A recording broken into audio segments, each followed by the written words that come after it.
Hi, everybody. Welcome to Emerging Proud. Today we have with us the very lovely Shannon Sondrol.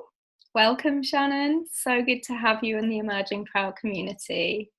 Thank you, Katie. Thank you for having me here. So we shared your blog on the website last week or a couple of weeks ago, I think it was now.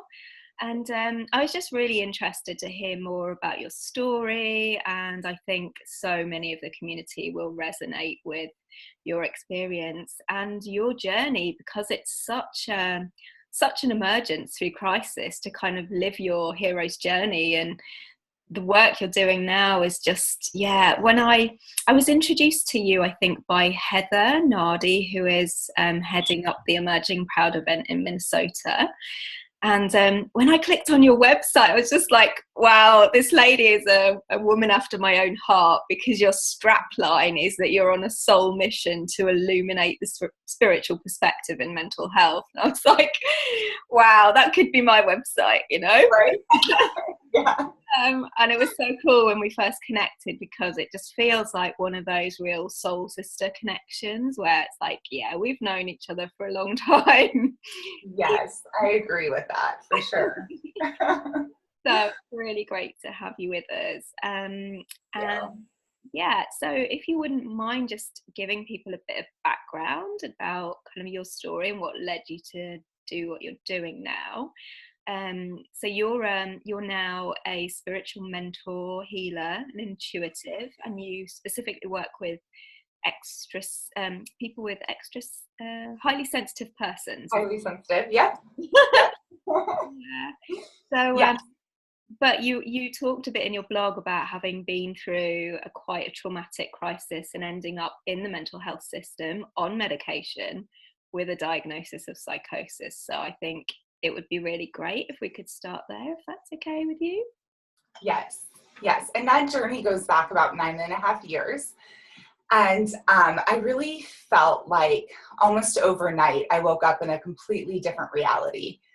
And so the backstory to that was 6 months of extreme stress. So a really unhealthy relationship, a death of a friend who at the time wasn't close, but once she passed, I realized we had a really deep soul connection, a really stressful work environment. And so all of those things for 6 months. And so the ripple effect of that was using some alcohol and stuff like that to kind of cope with some of that pain, right? And some of the stress. And so when I took all of that away in September, then my body really didn't know what to do. And so, just a couple of weeks later, my clairvoyance completely opened up, which I had no idea.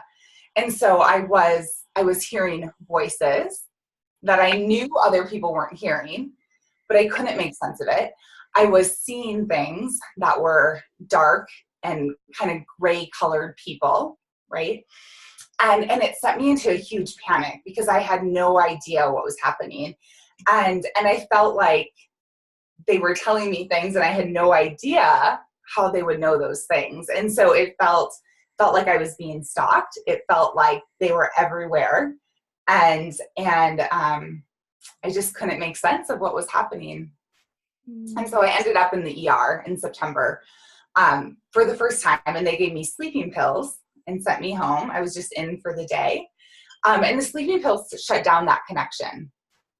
And so that stopped, and I really wasn't trying to make sense of what happened. I was just, taking the diagnosis of that I was really stressed and that I needed some sleep is basically what they told me the first time. And then after taking those 3 weeks and coming back off of them, a few weeks later, the connection opened up again, and maybe even more intense the second time. And so I had, 4 days of still going to work and still communicating and being with my friends, and yet experiencing all this outside communication that I had no idea. And so I was trying to hide it somewhat and just keep going through the motions as I was figuring out. But the reality was that I wasn't sleeping at night because I was in so much fear of what I was experiencing. I think that's such an important point, isn't it? And I know people watching this will be resonating with what you're saying. And I think the whole point of our work is to reduce the fear, because it's the fear that becomes the problem, isn't it? Because it's like, if we can normalize this for people, and give some tools and guidance and a framework around the experiences, then that's kind of what we're aiming to do, isn't it? Through this campaign. So, and I had no idea, and the people around me had no idea that this was any sort of spiritual emergence or crisis from that perspective at all. Wow. So what happened next? So on the evening of day 3 of this experience, my mom now has told me that I called her and I was at a stop sign. It was like 9 o'clock at night. And I told her, Mom, there's people everywhere. And she said, well, Shannon, that's not possible because it's so dark outside. And I said, but I see them everywhere.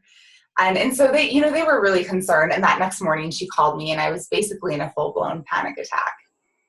And so then I was brought into the ER at that time and told them a fraction of what I was experiencing and still in a deep panic. And so I ended up getting admitted into the hospital then at that point. Because when you tell them the things you're experiencing, right? Like hearing voices, and I didn't necessarily saying I was seeing people, but I said, I feel like I'm being stalked and I feel like I'm getting all these messages and I don't know where they're coming from and all of this, and the doctor couldn't make sense of it, as well, and tried to pull a little bit of information from me, but that was their conclusion. Paranoia of kind of feeling like you're being watched and walked, or it's such a common thing that we hear about. I'd like to hear the rest of kind of where you're going with this, but I'd like to come back also to ask you maybe later on as to what you feel would have helped you at that time. Obviously you needed some kind of crisis support, but I wonder how it could have been handled differently for you. Well, Katie, you know what I think? I think that, having a safe space and having someone who was a spiritual mentor or teacher who could ask me questions and say, what are you seeing? What are you hearing? What are you experiencing? And then making sense of it from the spiritual realm would have been extremely helpful. And of course, not to be left alone, but to be in a space with a spiritual mentor who can hold the space for you and help you process through that. Vital. That's amazing, because so many people are just saying the same thing, and like that's what the world knows we need, are these safe spaces to help people process through their journey. So you didn't have that. You had a pathologization and medication. Did you say you were put on antipsychotics as well? Yeah, so I had about 5 different medications that were going through my system.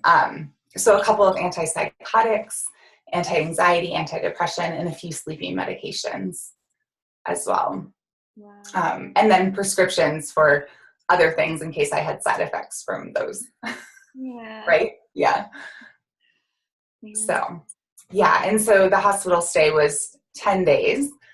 And I don't remember pretty much the first 3 days of that, which I have done some hypnotherapy work to pull information, and it's pretty amazing on a soul level what was happening during those first 3 days.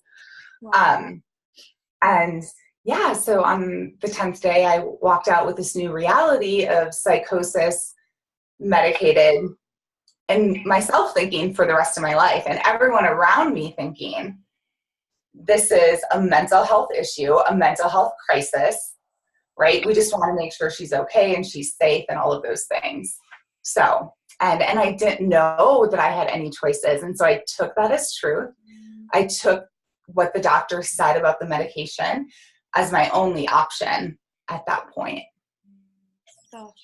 So how did you get out of that framework of understanding your experiences? What happened to kind of pull you into the spiritual, like knowing about Well, spiritual emergence? Was that Katie, I think I always knew that there was something more to this story, right? I always knew that what they were telling me wasn't what I had experienced. mm-hmm. And so for the next 6 months, it was, a lot of medication. I worked and I slept and I took, like, it wasn't full of life by any means, and I was working with a chiropractor at the time and getting treatments from him.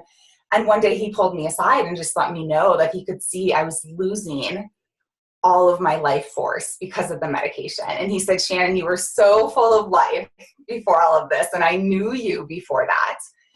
And he said, I recommend, if you're ready, to get off the medications, and I'll help you with that. Wow. And so he was like this divine messenger that took me on a whole different path. And it was for me, getting off the medication was an easy process because I was seeing him a couple of times a week. He was doing adjustments for me. I was, decreasing 0.25 milligrams. I was exercising. I started eating well. And within a month, I was off all my medications. Wow. So I think it's a really important point though, isn't it? And there's people doing amazing work around this because it's such a sensitive subject. We're not saying that people should just stop their medication or, it's not needed at times, but Laura Delano has done some amazing work about medication reduction. But yeah, it's like, I suppose, was that validation for you that you kind of knew, you already knew that wasn't the right thing for you? So it was. Yes. Well, my internal voice was already telling me that. And he was like the confirmation and the hand that extended to me to say, and I'm going to help you. Wow. An amazing man. Like, oh my gosh. And so, yeah. And then after that, like a couple weeks after getting the medications, I wouldn't say fully out of my system, obviously, because they say it takes years to get them fully out. But my intuition within a month started kicking in extremely strong. And so that's how my clairvoyance opened up. So I was no longer seeing things or hearing things, but it was this overall knowing and this really strong intuition. So claircognizant, clairsentient, overall feeling of things. Wow. Yeah. And I started listening and following that. Yeah. That's the key. Do you think, Right. I know you said there was a difference because you started to get the clairgnosis and not the voices and the scary stuff. Do you think that was mostly because your fear had gone around it, or was it because you'd done all the healing? Have you got any sense of the difference? Of why it opened up Of that way? why you weren't hearing voices anymore and seeing the scary visions? I was just wondering, like, what was the difference between when it first happened to you and that point? I think that talking about like vibration, I think that it was a very low vibration that I opened up to. And if that was because of the prior months of a lot of alcohol, right? Possibly, and some, pot and stuff like that. So that's one of the explanations. And then the point that I was at that place was a higher vibration. So it was definitely more light. And I also, believe in our angels and our guides, and, they were holding me this whole time. And so I feel like they also had a part in guiding that opening to be much more gentle so that it wouldn't be so scary. I wonder also if you feel like you had to go through that to do the work that you're doing now. It's almost like you needed to see that darkness. I needed to know that exists in the non-physical. Yeah. So yeah. Gosh, I love what you said there about the vibrations as well, and that's something I hear a lot. It's about kind of lower vibration spirit attachments if people have had alcohol issues or drug issues. So yeah, and I know you work a lot energetically now in your work. So gosh, I'm listening to your daily meditations at the moment, and they are amazing. And I know we were just talking before we started to record about how you're woken up in the middle of the night to kind of channel the meditation of the day. So Yeah, but we'll go on to that. So I'm kind of jumping ahead because I get all excited about Yeah, I love this. yeah, talking about energetic kind of vibes. Like this is what happens when we get together and talk about this stuff, isn't it? It's exciting. Yes. So what led you from that point, Shannon, to kind of where you are now, or was it a long, long healing journey? What helped you along the way? You know, I'm just thinking if people are watching this and thinking, yeah, you know, I hear you. This is where I feel I'm at, and it might be just starting to take the medication, or were there things that really helped you on your healing journey? Absolutely. So when my intuition kicked in, the first message I heard was to leave my career and go to massage school. And it was, a whole different path for me. And actually, I was being nudged out of my career for different reasons anyway, right? And so I, at some point, surrendered to that. And when I got to massage school and had 6 months of training with hands-on massage 6 days a week, I started healing from the healing power of touch. And that was really impactful for me. And I still also started understanding energy because I was working on people and I could feel that energy transfer. And so that was like my first into the highly sensitive and to knowing that there was energy flowing through me and that I was also absorbing my clients' energy. And so that was a huge first step. And then from there, additional training in craniosacral work. And that's, deep work that definitely has some emotional release to it. And so as I'm, doing this training, people are working on me. And so I'm having those releases and that healing that's happening this whole time. Gosh, yeah. So lots of somatic release, like Yes, healthy. exactly. Yeah. And I started, my first craniosacral training was when I heard the message, this is exactly the work that you're supposed to be doing. Keep going. You're spot on. Because the voices around me were saying, how can you let go of your dental hygiene career? You're making so much money. And even though my internal voice said differently, sometimes those voices, I started to question if I had made the right decision, right? Because that's, the society we live in, right? Is letting go of a good job, making good money. Absolutely. What were you doing? You were a dental hygienist? Yes, I was cleaning teeth all day long for like 8 years. Yeah. Wow. But that was, an amazing experience as well. So Isn't it learned a lot. amazing how people are just completely torn off their path? Oh yeah. Yeah. Okay. Yeah. So you trained in those massage therapy, craniosacral therapy, and what led you to do your spiritual mentoring? Well, so along the way, I worked with a spiritual coach who was a huge part of my healing as well. And so instead of going back to psychotherapy or to go see a therapist, because that had not served me well in the past, I went the spiritual route completely. And my spiritual coach was the man who reframed everything for me. And it was so impactful, as well as, working with naturopath doctor to help my physical body get back, in alignment and all of that. And I was also going to a spiritual community and taking classes there. And so through all of that training, and I did some Reiki training too, learning about the energy flow more so and the symbols. And yet at some point, I just knew that I had been doing this pretty much my whole life. Right? Like moving energy and feeling energy. And so I took everything I knew and the stuff that I had moved through in my own healing journey, and I started working with people. I knew it was just important to start getting my hands on people and doing this work.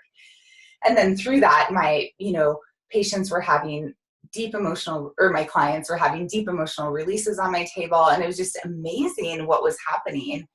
But I also knew that they needed more support than just coming to see me every couple of weeks or once a month, that they had to be doing something in between.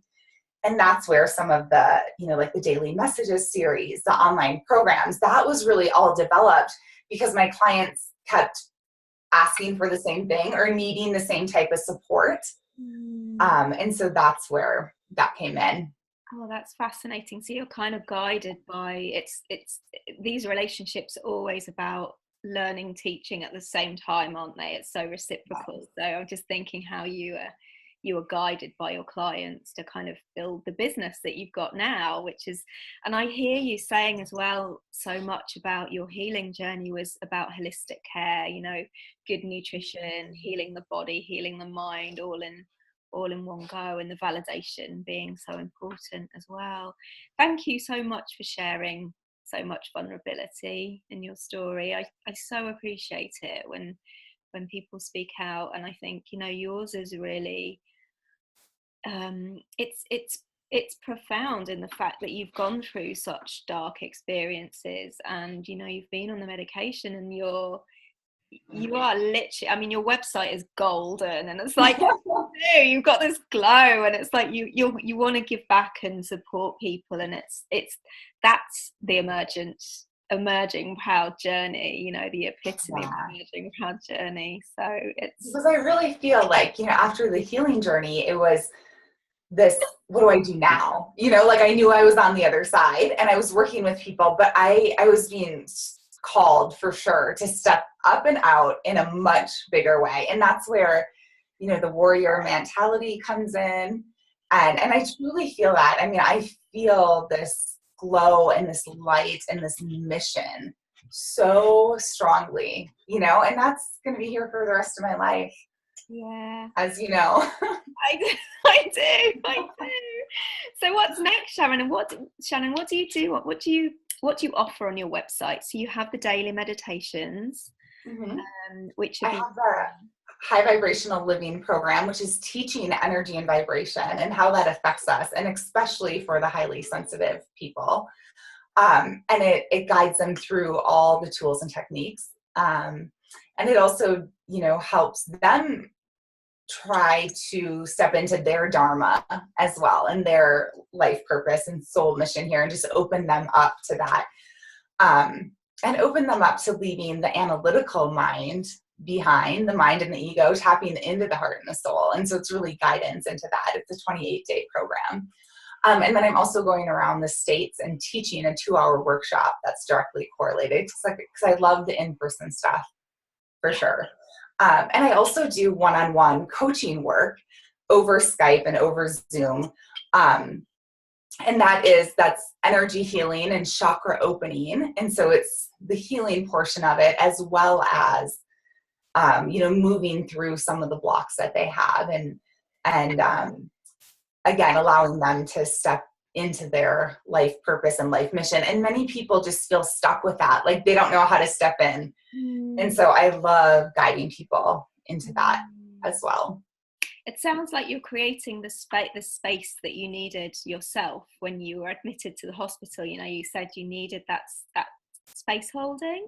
Sounds like that's kind of what you stepped into doing for other people, is just holding that space for them to, you know, journey through their own warrior, like you say. And you know what I'm finding as I go out teaching these workshops is that there are a lot of people in awakening right now. Not necessarily spiritual emergence, but a lot of Kundalini energy coming through them, and it's challenging for them to manage it. You know, a lot of up and down sometimes with that. And so learning about the energy, I feel like, is such an important thing, and the grounding techniques and the spiritual protection that we can use to protect ourselves. Yes. So what are you doing right now, and what's your plan? Are you going with the flow, Shannon? Where can people find you? Yeah, so I am right now in Denver, Colorado, and I'm teaching out here for a couple of months in various locations. And I'm setting more stuff up around the country. And so I will be getting that out as well as to where the workshops will be at. I also have a retreat that I'm doing on the Oregon coast in June. So it's a 3-day retreat, which I'm really excited about, because as you know, when you're in something for 3 days and out in nature and learning and having this spiritual experience, it can be really powerful and impactful for people. So we're doing that.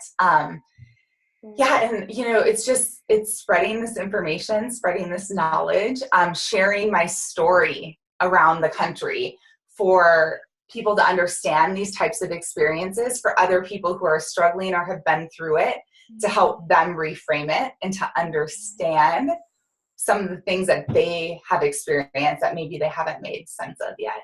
So yeah, just so passionate. And so really I am just following the guidance. Yeah, but I mean, it's work, it's 24/7, right? That this mission it's 24/7. And so it's not just like going with the flow and I'll go travel for fun. It's not that at all anymore. It's like mission oriented. So, which it has, I feel like it has to be in warrior spirit to be out in the world in a society that still the majority of people aren't, accepting anything other than a fifth sensory journey here. And I want to teach them about the communication from the spiritual realm and how that comes in, because a lot of people want it. They just don't know how to receive it. They don't know how the divine communicates or how the other side communicates with us. So true, so true. And as you say, it does require a warrior spirit, but that's why it's so wonderful to connect with you, Shannon, and all of us that are doing this around the world, because it gives us, I think, more confidence. Certainly gives me more confidence to do what I'm doing when I learn about people like you, and the message on your website just filled me with joy when I saw that. It's like, oh gosh, I said to Nicole, the notes coach in Australia, the other day in an interview, it's like, alone we're nothing doing this, but together, we can create huge change. So thank you so much for your bravery and stepping into your mission and following your flow, shining your light and helping normalize this and validating for people. It's such important work. And I know one of the things that you are doing is you're involved with the Emerging Proud Day in Minnesota on the 12th of May. So with Heather, thank you for being part of that too. So what are your plans for that day over there? You're having a screening and a panel? Yes, and we're having a discussion panel. And so there's a psychologist who's on the panel, as well as a shaman, and then Heather and I. Yeah, and so we're all sharing our perspective and opening it up to questions and answers after the movie, and after they hear a little bit of our story and our perspective, then for people just to really show up and ask questions. And I know Heather's promoting it many different avenues around the Minneapolis area. And so again, it's just creating the awareness and getting the information out there. So I'm really excited for that.